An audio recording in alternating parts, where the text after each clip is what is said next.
Common sense tells us, and research confirms it, that the number of students in a class can make a real difference on students and teachers alike. When I was in grade school, reading and writing and geography and math were all big struggling subjects for me to comprehend. The classes were far too big and loud for me to concentrate on the material being taught. What if we imagined a world where every student actually had a chance to succeed, every student wanted to learn, and felt comfortable in a classroom? When there's so many students in a classroom, no one feels comfortable to speak up or talk or read aloud, because what if they have trouble reading? And another student's going to make fun of them. Well, smaller class sizes reduces that effect. We live in a state that actually reevaluates their CSR quite frequently. Not as much as they should in the past few years. They continue to reevaluate the CSR, the class size reduction, meaning the policies are all over the place. So there's no set in stone policy on what the best class size is for students to achieve in. But there's been several sciences and studies done over it, like the STAR project.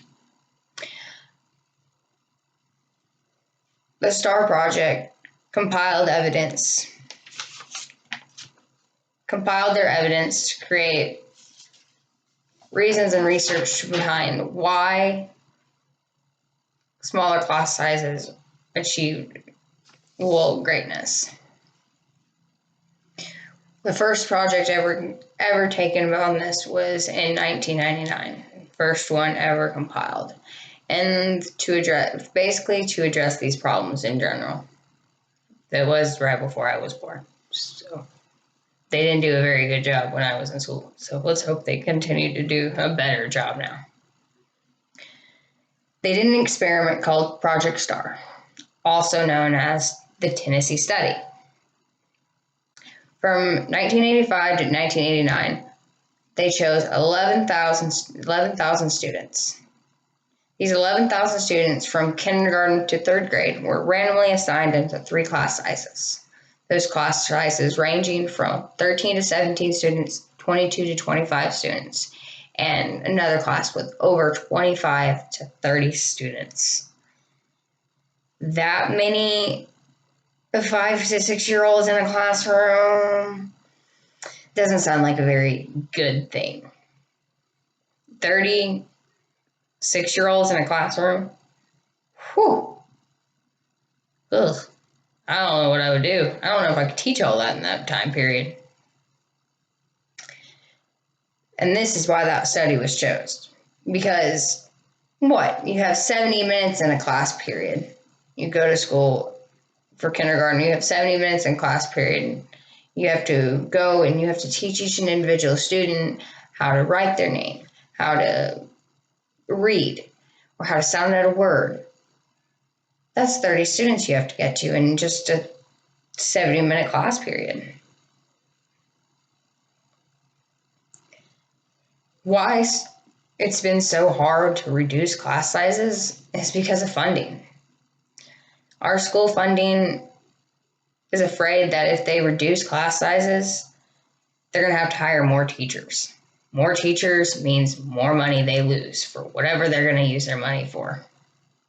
Instead of giving it to the teachers who are giving the students a better education.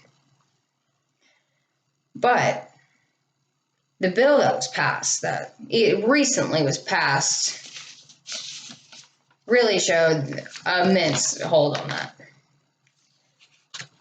For starters, there being the bill as 579 to provide grants to eligible local educational agencies to help public schools reduce class size in early elementary schools for other purposes.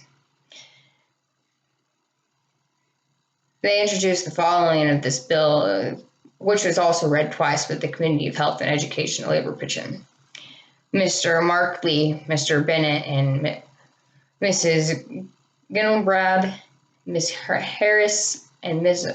Blumenthal and Ms. Warren all produced this bill because they felt students need to achieve better academic success through smaller class sizes because they felt their students weren't achieving the best academic success that they can get in a size as big as 30 students.